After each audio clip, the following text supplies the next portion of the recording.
We have an epidemic within our education system, and it affects everyone here, especially us as students. Our schools have lost track of what is most important and what we should be focusing on. Our current focus is upon grades and whether or not a student will pass or fail. And because of this, this is the message that our generation is receiving. We are hearing that failure is unacceptable. Our focus needs to be something different, and it has to change. It has to be on whether or not our students and our future students value their education and value their learning. And from that, we can build upon some great things. And I think because of our current focus, we have some pretty sad statistics that I need to share with you. The current high school dropout rate in the US is at about 6% of high school students. Here in Arizona, the dropout rate for high school students is at about 7.8%. And before you can let that settle, it hits even closer to home and gets personal.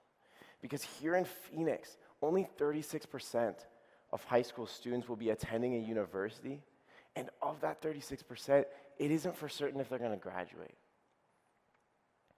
I'm here to ask you a simple question. Why?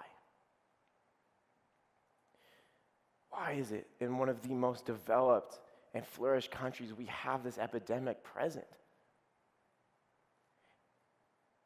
To gain some perspective on the situation, I want everyone here to think back to when you were in high school. Think back to your Algebra 1 class. You're sitting down, you're probably messing around with your calculator because that's all we really did. And I'm going to ask you something simple. Why did you study? Why was it that for 4 years of your high school education, you chose to study? I think that within 3 reasons, I can sum up most of your answers. Reason number 1 is parental figures. I would say most people have parental figures who at least want us to do well in school and get good grades. And along with that, it is in our best interest as students to not get grounded over the weekend. And in order for that to happen, we need the grades. Reason number 2 does come extracurriculars. Sports are a major part of our high school culture, and we get excited about it. And in order for our Tom Brady to play in the state championship, come back in the second half for the win, we need him on the field with the right grades, and that's how he's going to do it. And along with sports does come music and the arts. For myself, music was a big motivator to continue my education. And reason number 3 is quite simple. It's just grades. I would not be standing here if I didn't have the right GPA to attain a certain scholarship to be on the stage. And along with that does come final exams. And before the students start stressing out and everyone else rejoices for being done with finals, let it sit for a sec. And with grades in mind and scholarships, I would like to cue the ushers from the right side of the arena, the left and the back, to start passing the offering plates to support the Stephen Needs to Go to Education and Be an Educator Foundation. No, I'm just kidding. I wouldn't do that. But if you want to be no, I'm just kidding. And so with this said, I think these reasons are fine by themselves. I'm not saying they're bad. They're good motivators. But they have one simple problem with them, all in common: extrinsic motivation. I'm not saying that this reward-based motivation is bad. I mean, we use it in our daily lives. I just did it last night. For instance, I have laundry, and the reward and the reason I am motivated to do that laundry is the reward of clean clothes. But I think when that's the only kind of motivation, for instance, grades, within our schools, there's a big, big issue. So let's take, for an example, the student who does not have prevalent parental figures. And further, what if he or she is not involved in sports or extracurriculars? Should we expect that student to be motivated? And should we expect this dropout rate to start lowering to 1%? I think there's this sad reality that we have this big group of students who simply cannot be motivated to the level we want them to be. We have this huge standard that every student has to be at the same level every day of class, when in reality, the rest of the students who can't be motivated are down here and they can't get higher. What we need so desperately is intrinsic motivation. We need students who say, I want to be in school because I value learning and I want to know more and pursue an education. That's all intrinsic motivation is. You are motivated because you find personal enjoyment out of what you do, and that's what we need for those students. With that said, I'm not telling you that I have some perfect solution that will lower the dropout rate to 1%. I am here to say that I have an idea and somewhere to start, because it needs to start now. So let's go back to the final. And students, stop what you're thinking. I know you looked at the title and it said, final exams and outdated practice. No, we're not taking it away. And before you stop listening, because as a student I'm saying we need finals, that's crazy, give me a second to explain. There are 3 main reasons for the final exam and plenty of others, but I'll give you the main 3. 1, we need to be put in a stressful situation where we need to use and retain our information. 2, you get put in a stressful situation, like I said, and teachers get an accurate representation of that. And they can see where you're at and where you need to go. And 3 comes testing.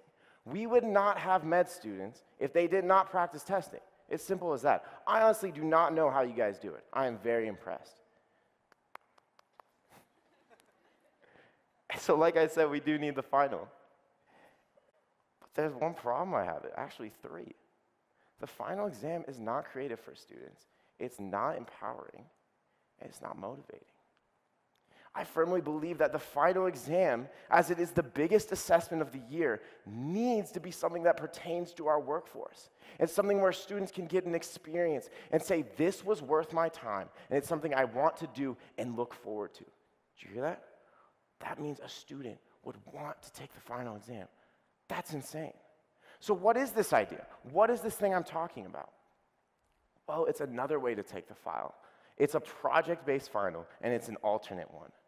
So a student would be empowered because they would get to choose what final they want. I'm not saying they'd have to do this new one. They could take the normal final. That's fine.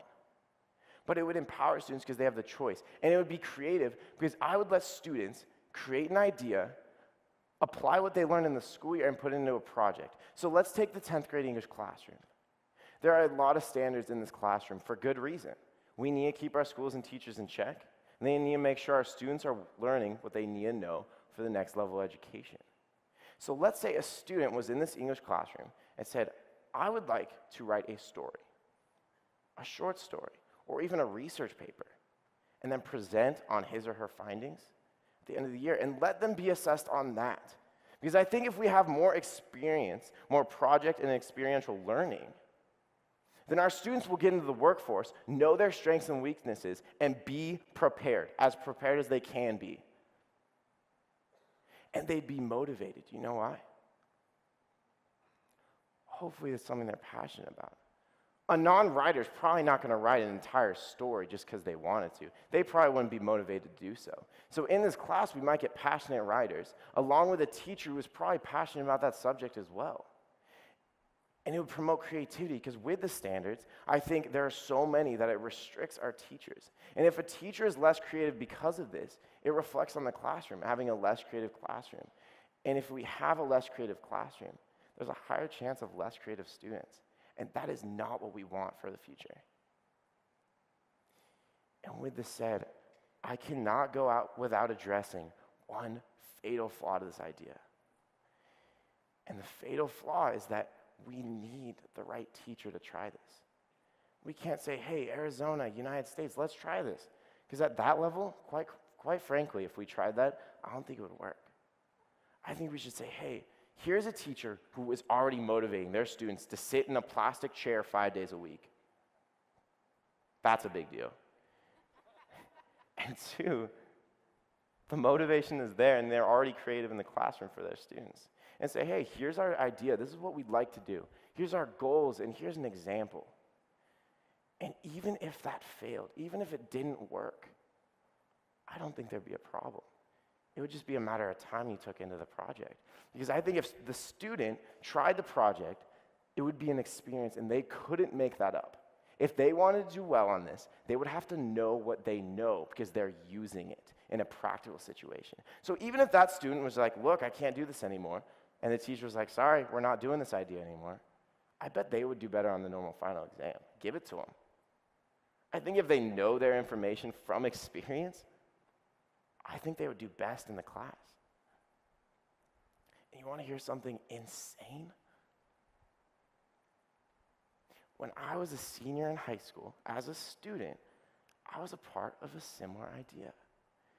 And he has no idea I'm saying this, and he probably doesn't want all this going towards him. But the teacher who implemented this similar idea was a speaker from this morning. He was Dr. Tonkinson.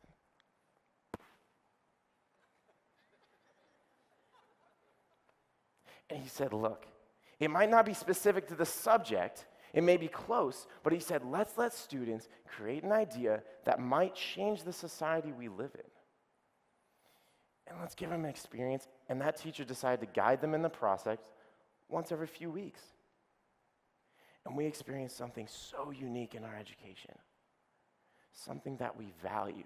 And the message we were sent was not that failure is unacceptable.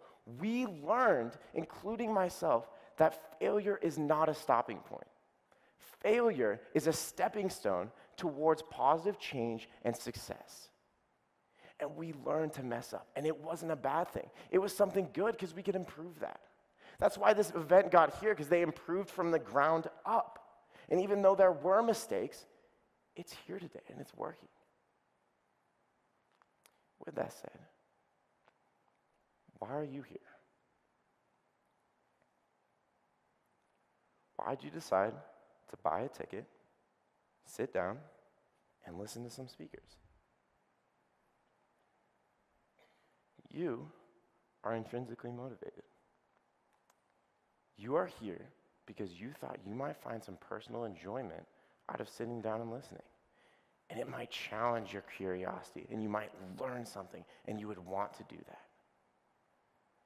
So why am I here? Why would I want to speak in front of everyone? That's scary. It is. It's a lot of people. And the reason is because I realized something recently in college. Remember when I asked you why you studied? That simple question. And the reasons I gave you, those did not fully apply to me. While I was motivated because of those things, I was intrinsically motivated. I wanted to sit down in a plastic chair for 6 hours a day, 5 days a week. That's unreal. Might not have been all those minutes and all those seconds, but I wanted to be there. I'm the kind of person who has to be constantly moving up and down and keeping going. And the only reason why I would want to sit down for more than an hour is if it was something I was actually motivated and passionate about. And I firmly believe that if we start implementing ideas, we might get more students intrinsically motivated. Because I was motivated because I enjoyed half my classes. It's that simple. 2 music classes, an English class, a history class. I enjoyed those. And I think if we start bringing in intrinsic motivation, we might start sparking a new idea of the value in learning. Our students might learn more, and they would want to learn. So that when I'm in a classroom in 20 years down the road, I'd be 40 years old. And when I ask my students why you studied, I think they would say, I studied because I enjoy my education. I studied because I want to, and I enjoy education. And I studied because I want to pursue a higher education. Thank you.